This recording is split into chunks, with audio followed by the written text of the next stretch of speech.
Bom, então, como microparasitologia da enfermagem, nós vamos estudar parasitos causadores de doenças em humanos. Dentro do grupo dos parasitos causadores de doenças em humanos, existem centenas deles. Mas alguns são mais frequentes, né? Ou na nossa região, ou em outras regiões do país, mas assim, nós vamos procurar estudar aqueles que são mais frequentes na nossa região. Então, nós começamos, né, os 2 primeiros parasitas que eu enviei para vocês, normalmente nós falaríamos deles, dos 2 em uma única aula, mas eu dividi, mandei para vocês 2 nemateumintos, 2 nematóides. Então, a gente vai separar, vai estudar nemateumintos, plateumintos, protozoários, depois a gente vai estudar um pouco de insetos também, que causam alguns tipos de doenças, ou outros grupos, que aí nós vamos incluir, por exemplo, os piolhos, sarnas, né? Também é um outro grupo de parasitos que a gente vai estudar mais para o final. Mas, então, nós vamos começar pelos nematóides. Achatados, a gente vai estudar depois, são os plateumintos, que são as tênias, por exemplo. Os vermes cilíndricos são os nemateumintos, que são agora, então, que a gente está vendo, é o Ascaris e o Trichuris, né? São esses 2 primeiros que a gente está vendo aí, ok? Então, esses 2, Ascaris e Trichuris, são os 2 nematóides ou nemateumintos que nós vamos estudar. O primeiro que eu mandei para vocês, então, foi o Ascaris. O que vocês leram, o que vocês entenderam, quem é o Ascaris? O que vocês lembram dele? Começar a primeira pergunta. Onde que vive o Ascaris? Dentro da pessoa. Ele é um parasita que parasita qual órgão? No intestino? Isso aí, ele parasita todo o intestino, né? Ele parasita o intestino em que fase da sua vida? Isso aí, intestino, durante toda a fase adulta, né? Normalmente no intestino do homem, então, o Ascaris, ele, se tiver dentro do intestino um macho e uma fêmea, esse macho e essa fêmea copulam e liberam, esse hospedeiro, né, libera junto com as fezes o ovo do Ascaris, certo? O ovo do Ascaris, ele vai para o ambiente e lá no ambiente ele fica por quanto tempo? Lembram? Leram mais ou menos quanto tempo a gente pode ter um ovo de Ascaris viável no solo? 3 semanas, eu acho. 3 semanas é o tempo que ele leva para ficar embrionado. Ah, é. Tá. Mas ele pode ficar viável dependendo da temperatura, da umidade, até 1 ano. Isso aí, ele pode ficar até 1 ano viável lá no solo. Então, para a gente entendendo o ciclo de vida dele, nós conseguimos entender várias coisas sobre o Ascaris, desde sintomas, modo de transmissão, prevenção, tudo isso a gente consegue entender se entendermos o ciclo de vida dele. Certo? Então, a gente começou com o verme adulto no intestino. O verme adulto, então, precisa de um macho e uma fêmea. Esses 2 indivíduos precisam copular, produzir ovos. Esses ovos férteis são liberados no solo e aí eles embrionam no solo. Aí isso sim por 3 semanas, né? Então, eles precisam passar 3 semanas no solo para se tornarem ovos embrionados em uma fase larval, que é a L3, que pode ser infectante. Essa coisa de quanto tempo ele fica, qual é a diferença entre L1, L2, L3, quanto tempo ele fica em L1, em L2 e L3, isso a gente não vai se ater nesses detalhes, ok? Como são vários parasitos, vocês vão bater biela se tiverem que ficar decorando o diazinho de cada coisa. Então, interessante que vocês entendam o contexto geral do ciclo, tá? Então, eles passam por várias fases de desenvolvimento. Quando chegam em L3, eles se transformam em ovos infectantes. E como que a pessoa pega esse verme? Através do consumo de alimentos infectados, água também. Isso aí. Então, ela vai consumir, vai comer esse ovo, né? Ingerindo alimentos infectados, água infectada, ou várias outras maneiras que podem carregar o ovo, como, por exemplo, insetos, né? Os insetos, mosca, barata, podem também carregar nas suas patinhas os ovos. A mão mal higienizada é um dos principais meios de transporte desses ovos. Quer dizer, a pessoa vai ao banheiro, não faz a sua higienização correta e depois leva a mão à boca, seja para comer ou mesmo só pelo fato de que agora a gente tem ouvido falar bastante, né? A gente toca o rosto 20 vezes pelo menos por minuto, né? Essa é uma média que as pessoas tocam o rosto, boca, olho, nariz o tempo inteiro.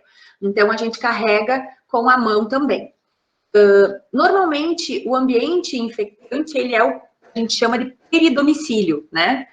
E isso acontece principalmente em lugares que não tem saneamento básico, né? Ou o esgoto corre a céu aberto, ou as pessoas usam, embora parece que isso não existe mais, mas algumas pessoas ainda usam a patente, ou o próprio falta de higiene em relação ao papel higiênico, por exemplo, depositado em local inadequado.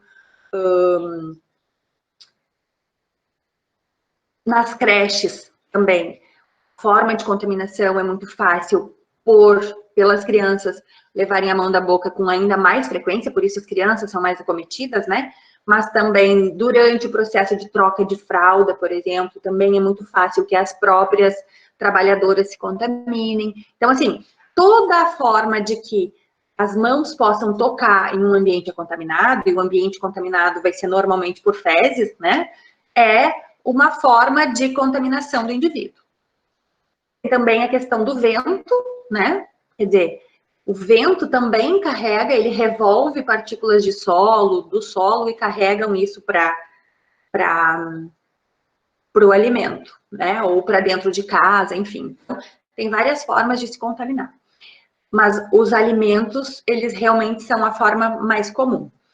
Tem um alimento em especial que precisa que a gente não dá muita importância, mas que ele precisa ser muito bem higienizado sempre, que são as verduras, né? O alface, por exemplo. Existem vários relatos de contaminação em massa de creches, de escolas, hospitais, em função, ou até de festas, assim, em função de salada verde, no caso, alface mal lavado. Então, esse é um alimento que precisa ser muito bem cuidado. E vocês sabem como que se lava os alimentos? Qual é a forma de higienizar que realmente mataria esses ovos? Água sanitária, né? Então, a gente precisa pegar lá 1 colher de água sanitária, dissolver em 1 litro de água e colocar isso de molho pelo menos 15 minutos. Dessa forma, elimina-se todos esses vermes, além das bactérias e agora, então, do vírus também, né? 1 colherinha de água sanitária em 1 litro de água. Bom, mas então, a pessoa não fez isso, não higienizou adequadamente seu alimento, não lavou a sua mão adequadamente também, e aí ela ingeriu o ovo. Aonde vai esse ovo? O que acontece com o ovo? Assim que ele entra pela boca da pessoa, Ele vai passar pelo esôfago, depois vai chegar ao estômago, depois ao intestino delgado, e assim vai. Isso aí. Então, ele passa pelo esôfago. Quando ele chega no estômago, a acidez do estômago, ela vai ser capaz de quebrar a casca desse ovo, né? Todo o revestimento proteico que tem em volta do ovo, e libera, então, a larva. Essa larva, ela é muito pequena, não pode nem ser vista ainda, em termos de micrômetros de tamanho. E quando essa larva atinge o intestino delgado, alguém falou ali, ela tem, pelo tamanho e pelo formato, inclusive da boca dela, ela tem condição de atravessar a parede do intestino delgado e cair na circulação. Então, ela vai ou para a circulação linfática ou para a circulação sanguínea, e aí ela vai fazer o que a gente chama de pequena circulação, né? Que é pulmão, quer dizer, coração, pulmão, e olhem que nojento, né? Essa larva, ela volta para o nosso esôfago e nós deglutimos ela de novo. Então, ela precisa passar por essa fase, porque ela precisa de uma quantidade de oxigênio, que só tem na pulmão, uma quantidade de algum nutriente que só tem lá na circulação, entendeu? Então, ela tem que passar por essa fase. E aí, ela é deglutida de volta. Aí, sim, a larva, chegando no intestino delgado, ela vai passar mais ou menos mais um mês ali e vai se tornar um verme adulto. Em torno de 30 a 60 dias, a depender de cada indivíduo, essa larva, ou a partir da ingestão do ovo, já se pode ter um novo verme adulto. Ok? Então, agora, se nós pensarmos nesse ciclo de vida, nós podemos também pensar em quais os sintomas, né, que essa doença pode causar. Como ela é transmitida, vocês já sabem, né? Ela é transmitida, tem um nome bonito para isso. Transmissão orofecal. Quer dizer, as fezes, de alguma forma, são carregadas à boca. Isso é transmissão orofecal. Vocês nem têm escrito lá no slide, né? Tá só escrito transmissão e não tem nada escrito embaixo. Era para vocês escreverem ou prestarem atenção em relação a isso. Transmissão orofecal e fácil de entender. E os sintomas, então, agora? Como que a gente pode identificar os sintomas a partir disso? Por todos os lugares por onde a larva passa, essa larva pode causar algum tipo de reação. Pode ser uma reação alérgica, né? Pode ser chamar o sistema imunológico e aí ter uma inflamação, né? Tem várias situações que podem acontecer ao longo do caminho que essa larva faz. Então, quando a larva faz esse ciclo entre atravessa a parede, vai para o coração, pulmão e depois é deglutida de novo, isso tem um nome. Lembram do nome? Ciclo de quê? Ciclo de? Mas com L. Não? Ciclo de Loss é o nome. É um ciclo que a larva faz nessa pequena circulação. E quando ela está passando por esses locais, os sintomas que a pessoa pode ter chama de sintomas de Loffer. O que são os sintomas de Loffer? Sintomas de Loffer são irritação na garganta, tosse seca, algumas pessoas podem ter até algum tipo de inflamação, de alergia, né? Isso é a síndrome de Loffer. E depois, quando o verme está no intestino, então, os sintomas vão ser sempre dores abdominais, né? São os sintomas, não é a patologia. Dores abdominais, diarreia, em algumas situações. Em outras situações, pode ter constipação. Por quê? Todos esses sintomas vão depender do número de parasitos que foi ingerido. Porque ingerir um ovo, uma andorinha não faz verão, né? Então, se for um ovo só, provavelmente aquele verme, ele vai ser destruído pelo sistema imunológico, que vai ter todo um sistema envolvido em destruir aquele verme. Agora, se a pessoa ingeriu... Travou o vídeo? Travou? Não? Será que não é a tua, então? Pra mim, travou. Agora voltou. Pra mim, não travou. Acho que foi a internet, então. De vez em quando dá umas... Bom. Tá. Quando, então... Alguém voltou. É que eu tava mesmo? Ah, tá. Depende do número de ovos ingeridos. Então, se saber quantos vermes adultos vão existir, ou mesmo quantas larvas, né? Quanto maior o número de larvas e o número de vermes adultos, maior vai ser os sintomas, né? O que os vermes vão fazer lá nesses locais? Por exemplo, o verme adulto no intestino. Ele fica preso na parede do intestino, esfoliando. Então, quando a gente fala em patologia, é disso que nós vamos estar falando. Ele causa esfoliação. Lembram o que é esfoliação? A gente já viu, vocês já leram lá atrás. A esfoliação é a retirada de nutrientes pelo verme, de nutrientes do verme, retira nutrientes do hospedeiro, né? Isso é esfoliação. E quando ele exfolia o hospedeiro, ele causa no hospedeiro deficiência de nutrientes, né? Então, a criança pode ter retardo de desenvolvimento, retardo de aprendizagem, né, em função de que ela não está bem nutrida. E ela não está bem nutrida porque alguém está roubando o alimento dela lá no intestino.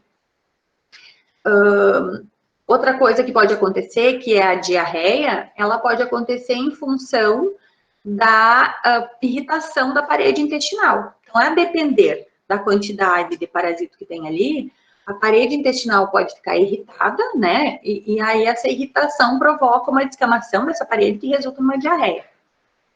Outra possibilidade é a constipação. Sabe o que é constipação? A pessoa não consegue defecar. A constipação, ela pode acontecer quando existe um grande número, uma grande quantidade de parasito. Quando tem grande quantidade de parasito, ele pode obstruir o intestino, né? Tem uma massa de parasita ali. E muitas vezes o tratamento é só abrindo e retirando essa massa de intestino mesmo. Mas existe também aqueles medicamentos, né? Tipo o albendazol, mebendazol. E esses albendazol e mebendazol, eles agem no verme adulto. Quando a pessoa ingere o verme adulto, ele perde a força, ele para com a ação muscular. Então, lembram que eu falei que o verme adulto ele está preso na parede do intestino. Ele está sugando ali, por isso que ele está preso. Quando você toma um albendazol, mebendazol, ele age destruindo, fazendo o músculo do verme parar. Então, o verme se solta da parede do intestino e ele é eliminado junto com as fezes.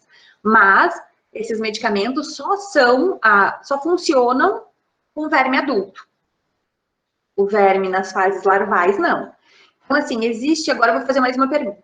Existe a possibilidade de a gente tomar remédio, mebendazol, para vermes, uma vez por ano e garantir que está protegido o ano inteiro?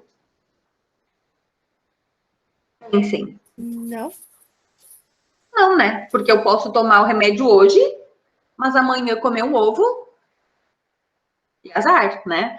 Ou eu posso tomar o medicamento num dia e eu tá nesse dia só com os vermes da fase larval. O medicamento não vai ter efeito também, certo? Então, por isso que tem alguns medicamentos que se toma num dia, e 7 dias se toma de novo. Entenderam o motivo? Tudo tem a ver com o ciclo do verme. Então, talvez, no dia que você tomou, você tivesse com vermes na forma de larva, né? Fazendo o ciclo de Loss. Então, aí você vai ter que, na outra semana, fazer de novo tomar de novo o medicamento. Certo? O que mais vocês... Prof, então não existe nenhum remédio que então seja para precaver isso? Não, só a higiene. A prevenção contra vermes é higienização dos alimentos, das mãos, da pessoa, do domicílio. Não existe ainda, pelo menos. Não existe vacina, por exemplo, para vermes. O que mais vocês querem? Deixa eu dar uma olhadinha aqui na apresentação para ver mais alguma coisa. Querem olhar lá a apresentação para ver se tem alguma outra coisa que vocês queiram me perguntar?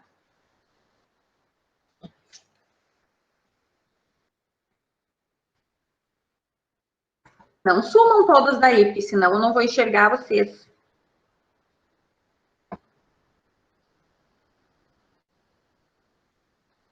Eu vou tentar colocar a apresentação aqui para a gente ir olhando, tá? Então, aqui, essas imagens... Estão me ouvindo? Sim, aham. Me ouvem? Cadê? Essas imagens, elas são bem impactantes, né? Então, aqui a gente tem uma infecção maciça por ascaris, e provavelmente essa criança foi medicada, então ela está eliminando os vermes em grande quantidade, né? Isso daqui é um grupo que foi fazer foi para a África fazer um trabalho e eles acabaram coletando, lógico que não foi de uma pessoa só, né? Mas merecia a foto mesmo. No caso do ascaris, então, são vermes grandes, fáceis de serem identificados e fáceis de serem vistos também. Olha só, de 20 a 30 centímetros. Você imagina uma infecção com 1000 vermes de 20 a 30 centímetros? Né? É realmente grande. Conseguem... Aqui a boca do verme.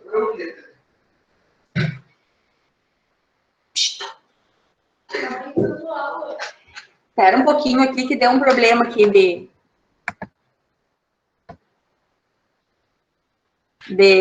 interferência de aula. Muita aula.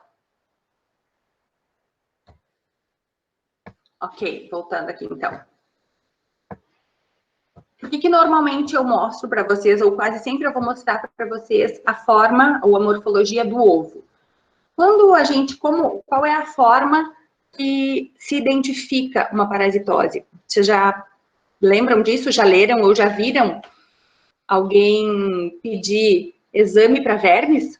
Qual é o exame que se faz?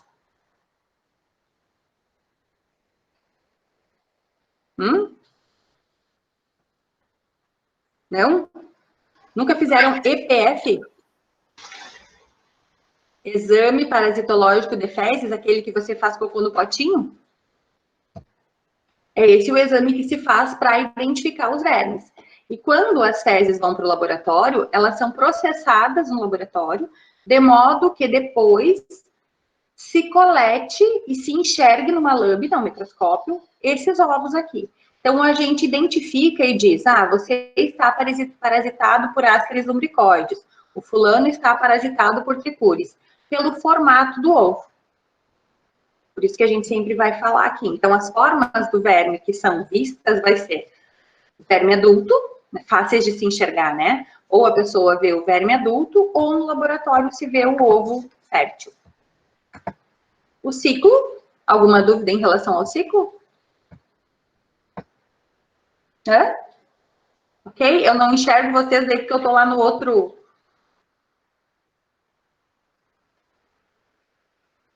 lugar. Nenhuma dúvida? Aqui, então, o embrionamento dos ovos pode levar até 3 semanas. Os ovos podem ficar até 1 ano no ambiente. Mas tem uma informação aqui que a Gina falou que é bem importante, ó. Em exposição direta à luz solar, em 45 minutos esse ovo já é destruído, ele deixa de ser viável. Então, o que acontece? Para se manter viável por esse 1 ano, esse ovo precisa se manter num ambiente normalmente úmido, um pouco mais frio e longe da luz solar. A luz solar tem radiação e essa radiação é capaz de destruir o ovo, então. Olhem quantos ovos uma única ou um único Ascaris é capaz de produzir. 200 mil ovos. É muito, né? Mas, se eu tiver ingerido um ovo só, eu consigo, esse verme, digamos que eu comi lá o meu alface e ingeri um único ovo. Eu vou produzir ovos depois? Não, né? Porque esse ovo, ele precisa ser fértil. E para ele ser fértil, precisa de pelo menos 2, né? Uma fêmea e um macho. Certo? Então, para ter 200 mil ovos, tinha que ter pelo menos os 2, né? Que são a fêmea e o macho. Peridomicílio, sabem o que é um peridomicílio? Peridomicílio é a região em volta do domicílio, né? Então, é a área de transmissão importante. E o número de parasitas no intestino é bastante variável. Por que é bastante variável? Porque depende da quantidade de ovos que o indivíduo ingeriu. O habitat, todo o intestino, né? Infecções moderadas no intestino delgado, jejum milho, e infecções intensas, então, por toda a extensão. Transmissão. Já falamos da transmissão, né? Quer dizer, sempre que o ovo puder ser ingerido, vai ser transmissão orofecal, sendo que a ingestão pode ser a partir das mãos contaminadas, alimentos, água. Patologia. Migração pulmonar. Então, enquanto o verme está fazendo o ciclo de Loss, que é a migração pulmonar, pode causar todas essas lesões aqui. Microhemorragias, quer dizer, ele vai andando, né? Que pode causar microhemorragias. Pneumonia eosinofílica. Tem uma informação importante aqui. Eosinófilo é o tipo de célula sanguínea. Lembram que lá no sangue a gente tem os glóbulos brancos, os glóbulos vermelhos. Os glóbulos brancos são o sistema de defesa, né? São os leucócitos. E do grupo de leucócitos, os eosinófilos são o tipo de leucócito que aumenta em quantidade quando o indivíduo ou hospedeiro tem alguma infecção parasitológica. Então, quando a gente faz hemograma e olha lá a lista de todos aqueles tipos de células sanguíneas, e o número de eosinófilos está aumentado, isso significa que essa pessoa provavelmente tem um parasito. Pneumonia bacteriana secundária. O que significa isso? Na medida que o verme vai passando pelo pulmão, ele pode carregar, ele saiu do intestino, né? Então, ele saindo do intestino, ele pode vir contaminado com bactérias. E aí ele pode levar essas bactérias para o pulmão e causar pneumonia bacteriana secundária. Obstrução intestinal, já falamos, né? Quanto maior, aqui nessa foto, inclusive, olha, aqui tem uma foto de um intestino que foi aberto, né? E estava cheio de vermes. Então, isso daqui é um intestino obstruído, as fezes não passam. O Ascaris, ele pode, então, ter uma ação exfoliadora, que é o que nós falamos a respeito de que ele rouba os nutrientes, né? Ele usa os nutrientes do próprio hospedeiro, podendo, inclusive, sugar, né? Retirar sangue da parede intestinal. Ação tóxica, ele produz substâncias tóxicas que podem causar irritabilidade, alergias. Ação mecânica é o próprio verme distendendo a parede ou obstruindo a parede intestinal. E localizações ectópicas é quando, então, esse verme sai ou vai fazer a sua ação fora do intestino. Síntese, sinais e sintomas, então, dor abdominal, diarreia e constipação, né? Dor abdominal explicável, afinal você tem uma massa de vermes se movimentando dentro do seu intestino. Diarreia também já falamos, né? Constipação. Eosinofilia. Entendem o que é eosinofilia? O aumento no número de eosinófilos, né? E isso aparece como um indicativo de que esse indivíduo está parasitado. Irritabilidade, em função até da ação tóxica. Reações alérgicas, parecido com asma. Anemia e emagrecimento, em função da esfoliação, e a síndrome de Loeffler, que é aquela que eu falei antes. Então, enquanto a larva faz o ciclo de Loss, que é do intestino, então os alvéolos aparecem edemaciados, infiltrado eosinofílico, manifestações alérgicas, como se fossem bronquite ou pneumonia. Então, isso se chama síndrome de Loeffler. E aqui tem uma outra imagem horrível também, né? Com um Ascaris errático, quer dizer, o Ascaris, ele acabou indo parar no nariz e na boca da pessoa. E isso pode acontecer mesmo, né? Já viram falar... Cadê vocês? Estão me vendo? Cadê? Não tem mais ninguém, já tô falando sozinha. A gente está te vendo. Tá. Alguém tem que aparecer aí para eu contar para essa pessoa, senão eu vou ficar falando sozinha. Estão me vendo? Tá. Vocês já ouviram falar que quando a pessoa ataca dos nervos, ataca as bichas? Sim. Já viram?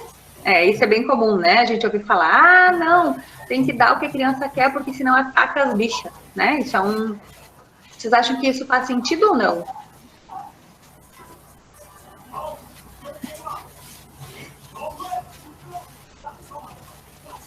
O que será que seria esse atacar as bichas? Eu acredito que seja até pela falta de nutrientes, né? Pela ação esfoliadora do...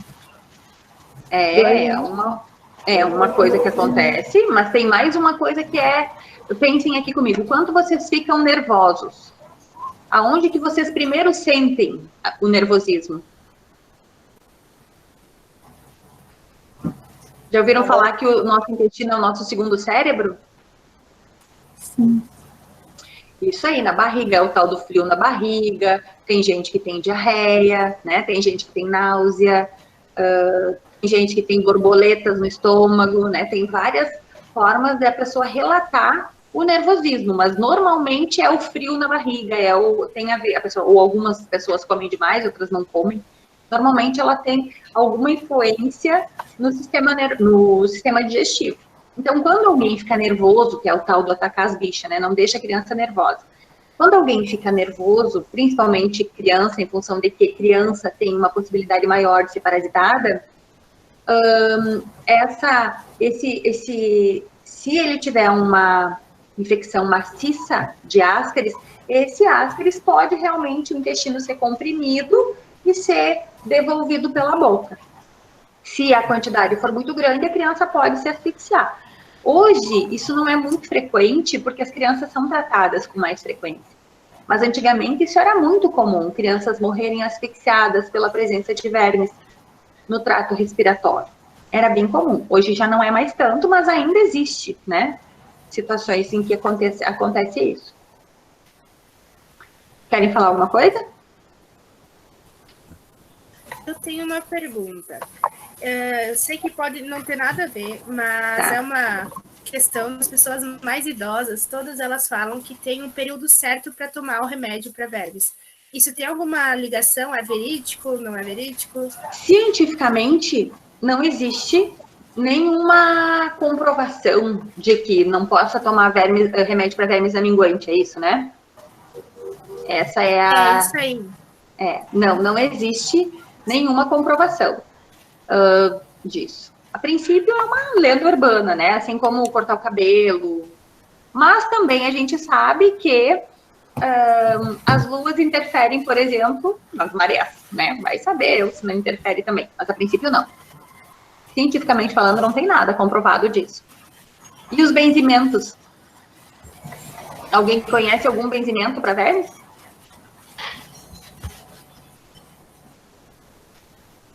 Nunca foram benzidos? Eu não, mas aqui tipo, na minha cidade é comum isso também, tipo, qualquer coisa benzedura. Também não existe nenhuma comprovação de que isso funcione, né? Mas aí faz um efeito placebo, eu acho. Não sei. Não existe também. Eu fiquei com uma dúvida. Qual que é a diferença de sintoma para patologia? Ótimo. Assim, sintoma é o que a pessoa sente, né? Mas patologia é o tipo de ação que o verme faz no hospedeiro. Você pode ver lá que está escrito assim, sintoma. Diarreia, constipação, né? Isso é um sintoma, a pessoa sente isso. Agora, ação espoliadora, a pessoa não sente. A pessoa vai sentir isso como fraqueza. Entendeu a diferença? Sim, agora eu entendi. Então, alguém perguntou ali também. Eu não estou olhando. Pode falar. Pediram para explicar de novo o ciclo de Loss ali no site. Ok, o ciclo. Deixa eu ver se eu abro aqui a nossa. A figurinha do ciclo, que aí dá para ver. Eu acho que ali na figurinha do ciclo dá para a gente ver direitinho.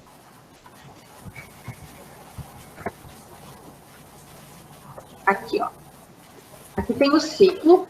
Então, o que acontece? O ciclo de Loss é esse aqui, ó.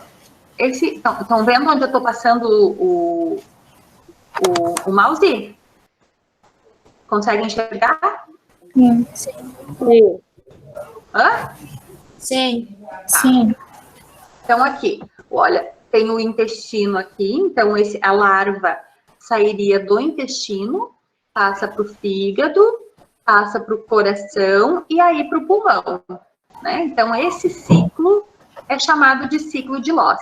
Desde que a larva, então, ainda aqui muito pequena, né?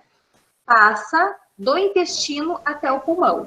e aí ela vai voltar, quando ela sai lá do pulmão, ela vai até a garganta, né, até a orofaringe e é deglutida novamente. Isso é o ciclo de Loss. E quando o verme faz o ciclo de Loss, o que a pessoa vai manifestar como sintomas, né, e também qual é a patogenia, vai ser chamada de síndrome de Loeffler, que é, principalmente no pulmão, esse parasito pode ir deixando um rastro, causando irritação no pulmão, né, tipo assim, eosinofilia, que é o aumento do número de eosinófilos no próprio pulmão, edemaciando o pulmão, causando falta de ar, com um sintoma parecido com pneumonia ou asma. Então, isso é o síndrome de Loeffler, causada pelo Asca. Tem outros vermes depois que vocês vão ver também causam e fazem esse mesmo ciclo e causam esse mesmo sintoma. Fazem essa síndrome de Loeffler também. Mas aqui, então, é ciclo de Loss, causa como sintomas e patogenia a síndrome de Loeffler. Entenderam o que é o ciclo de Loss?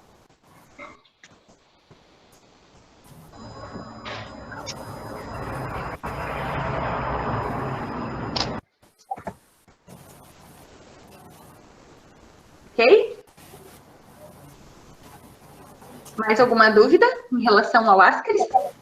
Tem mais uma pergunta da Nicole. É indicado tomar o vermifugo de quanto em quanto tempo? Na verdade, nenhum medicamento se pode tomar com toda hora, né? O certo mesmo é fazer o exame e tomar somente se tiver verme, né? Se não tiver, não precisa tomar. Mas, como ninguém faz, né, e o medicamento acaba sendo bem barato, então as pessoas tendem a tentar tomar de 6 em 6 meses. Como uma forma de destruir os vermes que estejam até ali. Para a gente falar sobre o Tricuris, eu vou compartilhar com vocês a apresentação que eu mandei, né? E aí eu acho que já vamos falando conforme o que está ali, que ali está mais ou menos as coisas que são importantes de nós falarmos. Então, só para resumir, ninguém vai aparecer, eu não acredito, que vocês vão ficar tudo escondido atrás dessas bolinhas. E eu vou ficar falando com um monte de bolinha. Que bom. Assim, pelo menos, eu fico falando pretinho, não fico falando com as bolinhas. Dá um nervoso de falar sozinha. Isso. Muito bem, melhor assim. Aê! Isso. Ok, agora já não estou mais me sentindo falando sozinha. Já estava quase achando que eu estava falando sozinha, tipo, professora na sala de aula quando nenhum aluno está ouvindo, sabe? Assim, pelo menos eu vejo a cara de vocês, assim. Estão com cara de que está entendendo, que não está entendendo. Ok. Então, eu vou compartilhar a aula de Tricuris. E a gente vai falando enquanto eu vou passando os slides, ok? Conseguiram ler no livro? Então, não era grande, né? Era só um resuminho. E o artigo, conseguiram entender? Tem alguma dúvida? O artigo era fácil, eu acho, também, né? Não sei que vocês não estão muito acostumados a ler artigo, mas eu acho que era fácil. Tranquilo? Ok. Então, tranquilo, né? No caos. Vou abrir uma janela para a gente falar sobre o Tricuris. Então, aqui. O Tricuris, tricura, é outro verme, é outro nematelminto. E esse nematelminto, ele tem uma incidência muito parecida com o Ascaris. O Ascaris é um dos vermes parasitos mais incidentes no mundo inteiro. A gente diz que eles são cosmopolitas. O que quer dizer isso? Quer dizer que em qualquer lugar do mundo você pode encontrar pessoas infectadas por esse verme. Tanto o Tricuris quanto o Ascaris. Então, tem uma estimativa que exista pelo menos 1 bilhão de pessoas infectadas, mas existem muito poucos estudos relacionados a isso. Não tem estudos de epidemiologia. Tipo, a gente não sabe quantas pessoas aqui em Palmeira, por exemplo, são infectadas ou não pelo Ascaris. Não tem como a gente saber disso. Por que não tem como saber? Porque não se faz. Alguém entrou agora. Não tem como saber disso porque não se faz testes, né? Para identificação. Algum tempo atrás, nós fizemos numa creche. E na creche se confirmou uma estimativa que se fala em todos os artigos que aproximadamente 40% da população está contaminada. Então, a cada 10 pessoas, pelo menos umas 4 têm algum tipo de verme. Não necessariamente todos eles, né? Mas uma pessoa pode, inclusive, estar co-infectada. Pode ter Ascaris, Trichuris, Enteróbios e outros que a gente vai estudar depois. Pode ter mais de um verme ao mesmo tempo.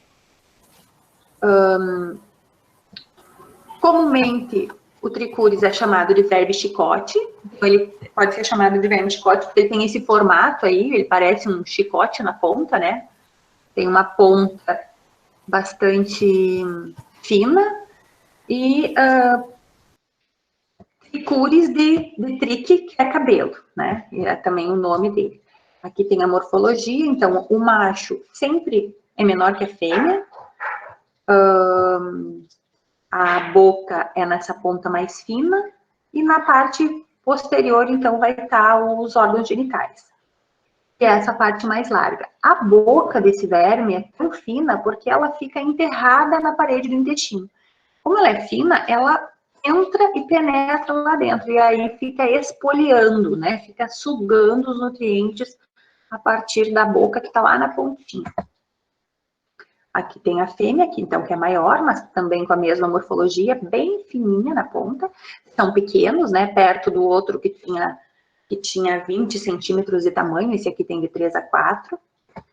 E esse é o ovo. O ovo é muito fácil de ser visualizado, ele parece uma bandejinha, né? Só em microscópio também, não tem como enxergar esse ovo, senão no microscópio.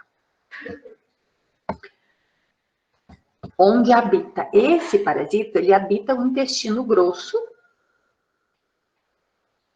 Toda a porção esofagiana. O que é a porção esofagiana? É aquela parte que eu falei para vocês mais fininha, que penetra na camada epitelial da mucosa. E ali se alimentam dos enterócitos lisados. O que são enterócitos? Lembram? São, não sei se vocês já viram isso, acho que ainda não, né? Mas os enterócito é o nome das células da parede entérica, da parede do intestino. Então, esses enterócitos lisados servem como alimento. Às vezes, então, esses vermes, eles também sugam sangue, né? Porque já encontraram sangue em verme adulto. E a porção posterior, que é aquela parte mais grossinha, então, que é essa outra partezinha aqui, é que vai ficar na luz do intestino. Sabe o que é a luz do intestino? Quando eu falo luz, vocês conseguem entender o que eu tô falando? O intestino é um cano, né?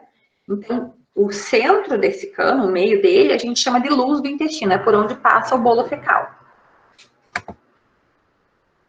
O ciclo do Trichuris é muito simples, é inclusive muito mais simples e fácil de entender que o ciclo do Ascaris. Por quê? Porque o Trichuris não faz ciclo de Loss.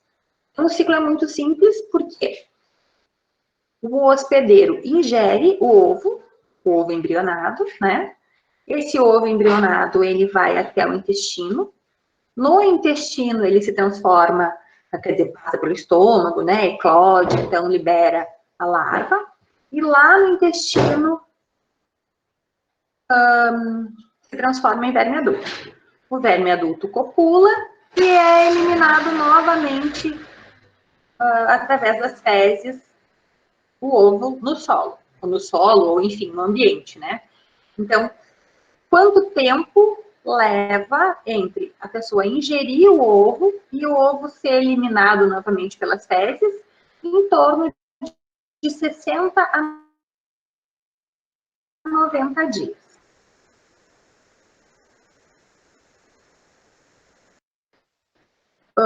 Novamente, o solo, quando é embrionado, então, quando passa da fase de... Meu Deus. Quando passa da fase de só uma massa de células até a fase de larva. Tudo isso vai acontecer no solo, dependendo do tempo, umidade, temperatura. Certo? Alguma dúvida? Estão aí ainda? Tudo certo? Esse é simples, né? Tranquilo. Vim dar uma olhadinha, ver se vocês já não tinham me abandonado. Não, ok. Então, vamos continuar. Olhando para isso, olhando para o ciclo, também nós vamos conseguir entender sintomas, né? E a patogenia. Como o verme fica no intestino grosso, o que ele pode causar ali? Irritação, né? Também eosinofilia. Por que eosinofilia? Porque os eosinófilos são as células de defesa responsáveis por defender o hospedeiro desse tipo de verme, né? De parasitos grandes. Então, quem defende o hospedeiro é o eosinófilo. Então, sempre que tiver a presença de um parasito, vai ter eosinofilia alta, vai aumentar o número de eosinófilos no local. Os eosinófilos no local podem causar algum tipo de reação, como se fosse uma reação alérgica. E isso pode trazer irritação para a parede intestinal, resultando em diarreia também.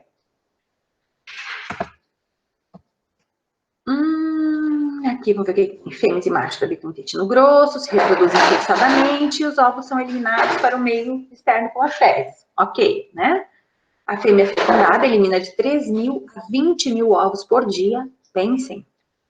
Quer dizer, uma pessoa contaminada, uma pessoa infectada, todo dia liberar para o ambiente essa quantia de ovos, meu Deus, né? O embrião precisa se desenvolver no ambiente para se tornar infectante, quer dizer, também, se a pessoa ingerir o ovo nessa fase, ou nessa fase, o ovo não está infectante. Em o ovo não estando infectante, a pessoa não vai se infectar, né? Ele tem que ter o azar de ingerir o ovo nessa fase, que é a fase infectante, que é a L3. Os ovos são muito sensíveis à dessecação. O que é a dessecação? É falta de umidade no ar. Então, ele sobrevive viável por mais ou menos um ano quando em condições adequadas. Qual é a condição adequada? Não estar diretamente exposto ao sol, em função da radiação, estar em ambiente úmido, né? Quanto mais protegido esse ovo estiver, no solo, na sombra, mais tempo esse ovo vai permanecer viável. As larvas, após ingeridas, eclodem, então elas lá no hospedeiro, né, lá o suco gástrico e pancreático faz com que esse envoltório da larva seja destruído, o ovo ele é destruído, e aí vão migrar para o intestino grosso. E acredita-se que entre infecção e eliminação dos ovos, aproximadamente 60 a 90 dias. É mais ou menos aquela mesma coisa que a gente falou antes lá durante o ciclo. Transmissão orofecal, né? Quer dizer, ingestão de alimentos contaminados por fezes. Como que pode ser essa ingestão? Ou através da água contaminada, dos alimentos contaminados, do vento, transmissores mecânicos, o vento como vento, carregando esses ovos, porque eles são muito pequenos e muito leves, né? Como já tinha falado antes no Ascaris também. Transmissores mecânicos, que vão ser normalmente os insetos, que podem, então, carregar esses alimentos, esses ovos para o alimento, ou enfim. Patogenia. Também depende da quantidade de vermes presentes no intestino desse hospedeiro. Então, parasitismo baixo, quando a pessoa ingeriu até 100 ovos, quer dizer, quando a gente encontra até 100 ovos por grama de fezes, praticamente assintomático. Tanto, eu não falei isso lá no Ascaris, né? A maioria desses parasitos, a pessoa pode conviver com ele tranquilamente por anos. Eu posso ter uma bicha, né? Eu posso ter um verme por anos convivendo comigo sem que me cause nenhum sintoma. Desde que seja um parasitismo baixo, poucos parasitas. Quando a quantidade desses parasitas, então, pode ser por reinfecção, por exemplo, começar a aumentar, aí sim eu vou passar a ter sintomas, né? Eu vou passar a ser um indivíduo sintomático. Então, infecções maiores pode causar úlceras e abscessos no ponto de fixação. Pensem que aquela parte fininha do parasito está enterrada na parede do intestino. Então, se tiver muitos parasitos enterrados na parede do intestino, essa parede do intestino vai ficar lesionada, né? Úlcera ou abscesso. Se isso for muito grande, inclusive, esses abscessos podem perfurar o intestino e atravessar, as bactérias conseguirem passar e causar peritonite, por exemplo. Infecção maciça, quando tem uma grande quantidade de ovos por fezes, aqui para ser 100 mil, né? Um zero, uma coisa no lugar errado. Aí pode ter anemia pela ingestão de sangue feita pelo próprio verme e um nome novo agora que é prolapso retal, que é muito feio de ver também, acho que deve ter uma imagem aí. Depois eu vou mostrar. É que o intestino grosso, ele fica tão agredido, tão irritado, edemaciado, incha, que ele faz um prolapso, quer dizer, o reto, ele prolapsa para fora do ânus. Então, deixa eu ver onde que tá a figura, que é essa imagem aqui. Então, isso daqui, obviamente, a figura ela também é chocante, né? Mas ela é a fase pior dessa doença, quer dizer, o reto, ele foi jogado para fora em função de ter inchado, né? Demais. Nessa imagem, a gente consegue ver, inclusive, o parasito. O que a gente está enxergando aqui é a parte posterior do parasito. A parte anterior da boca está dentro da parede. Oi? Estão aí?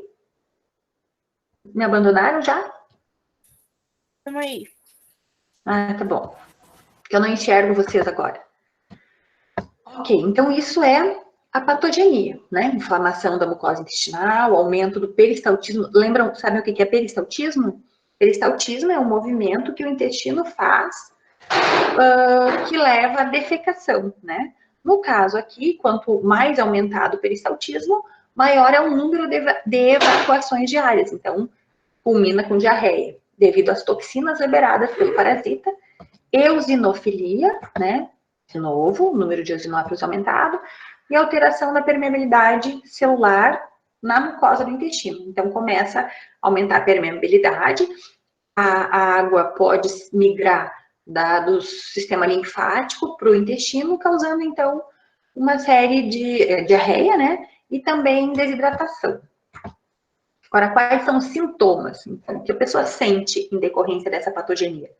Dor abdominal, também compreensível, flatulência, quer dizer, gases formados pela própria metabolismo do verme, febre moderada, diarreia, perda de peso, desidratação, constipação, então também pode, em função do inchaço do intestino, fechar esse intestino e não deixar as fezes saírem, né? E o prolapso retal, que é o sintoma mais horrível, né? Cosmopolita, epidemiologia, né? Onde se encontra? Cosmopolita, comum acompanhar ascaris lumbricoides, muito incidente em criança, também compreensível, né? Pela questão de levar as mãos para a boca, mais comum na zona urbana, principalmente em ambientes que não têm saneamento básico. Esse aqui é para a próxima. Alguma dúvida em relação ao tricúrios? Não. Esse é tranquilo, né? Prof, eu tenho uma dúvida. No livro dizia que crianças podem apresentar braqueteamento. Eu não entendi o que é isso. Apresentar o quê? Braqueteamento. Braqueteamento? Uhum. É tipo uma hipertrofia dos dedos. Não entendi. Eu não sei o que é isso. Acho que eu não li isso aí. Braqueteamento? Posso ver, mas eu não vi nada sobre braqueteamento. É quando o dedo fica redondo. O dedo. Eu não entendi. Naquele livro que eu mandei para vocês, aquele pedacinho, ó. Aham, naquele livro, como é que é? Pera. Paleontologia Contemporânea. Eu vou olhar. Tá Porque, bom. como é que ele chama braqueteamento? Será que ele não quer falar o dedo redondo? Como é que é? Repete quem falou ali. Ah, tá, falou não, estava escrito, né? É quando o dedo fica redondo. Será que ele não queria fazer uma analogia com o prolapso retal? O reto redondo, será? Porque o dedo é que não vai fazer nada, né? Pois é, não sei, isso que eu não entendi mesmo. Eu vou olhar. Eu vou olhar Tá para bom. olhar no contexto que tá a palavra, porque braqueteamento não vi ainda Tá falar. bom, obrigada. Tá bom. Pois é, eu acho que eles devem ter se referido, de repente, a alguma coisa do próprio reto, será que não? Não estava falando sobre o prolapso, será? Não sabemos, né? Eu vou olhar. Eu vou olhar e falo para vocês. Mais alguma dúvida?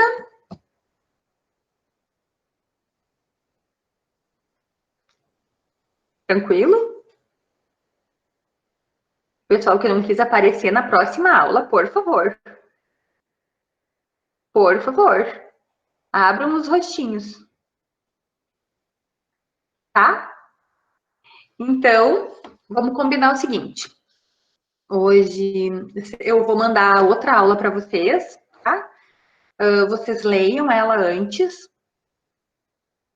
da aula. E eu vou mandar a apresentação, como eu fiz dessa vez. Vocês têm um texto, vocês têm a apresentação, e daí no dia vocês podem, inclusive, me fazer, vocês conseguem elaborar uma pergunta se vocês lerem antes, ok? Uhum. Combinamos que na semana que vem falamos no mesmo horário? Pode ser?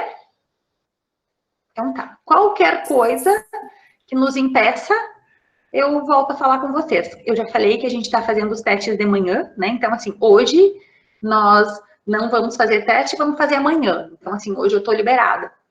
Mas às vezes não consigo estar liberada nesse horário. Mas aí eu vou saber antes e falo para vocês, caso não puder, tá? Em relação ao link da aula, posso seguir mandando para a colega? Sim? Então tá. Então, me dá se caso, porque de repente eu não te acho lá no WhatsApp, daí tu dá um grito assim, prof, o link da aula, tá? Prof, eu acho Oi. que semana que vem nós temos aula de ciências sociais nesse horário. Ou é pelas 9, não tenho certeza. Ah, bom, então confirmem comigo, então. Só me mandem um recadinho dizendo isso, que aí daí a gente... Mas no horário da minha? Eu acho que ela marcou às 9. Eu não lembro mais. Ela vai querer o meu horário?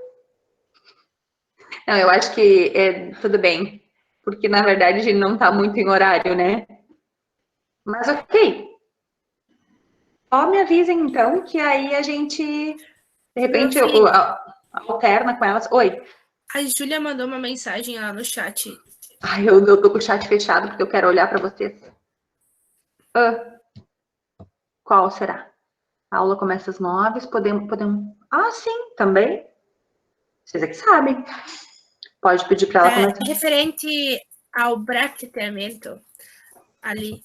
Em cima. Prof, por mecanismos desconhecidos, algumas crianças com desinteria crônica apresentam baqueteamento de dedos. Nunca tinha ouvido falar disso. Isso é o que estava escrito lá. Tá, mas eu vou procurar ver se eu acho baqueteamento de dedos em algum lugar por tricores. Nunca tinha visto. Nem em artigo. Mas enfim. Vou ver o que é. Pois a semana que vem, daí quando a gente falar, lembrem de me perguntar. Pois é, mas o que os dedos têm que ver com isso?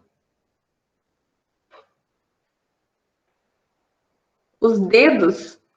Pois é. Está escrito no livro. Eu vou olhar.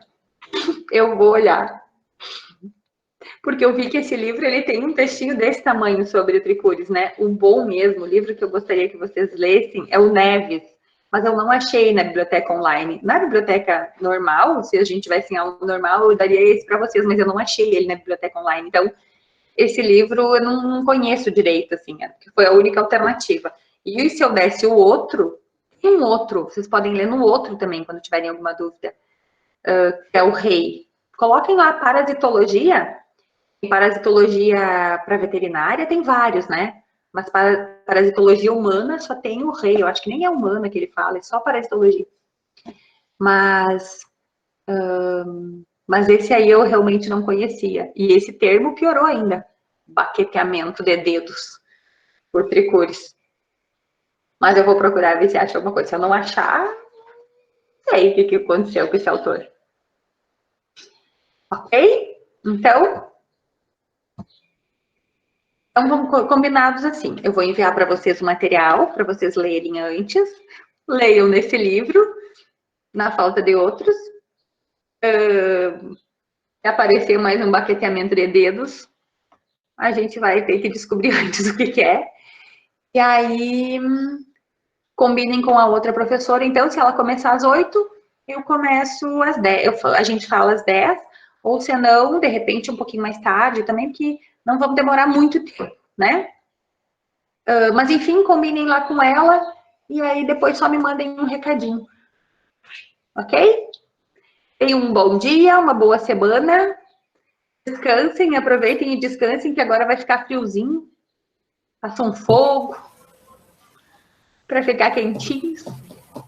Fica na cama, como a colega ali, ó, deitada. Coisa boa, de coberta. Ok? Então tá bom. Beijo, até a próxima. Tchau. Tchau. Tchau.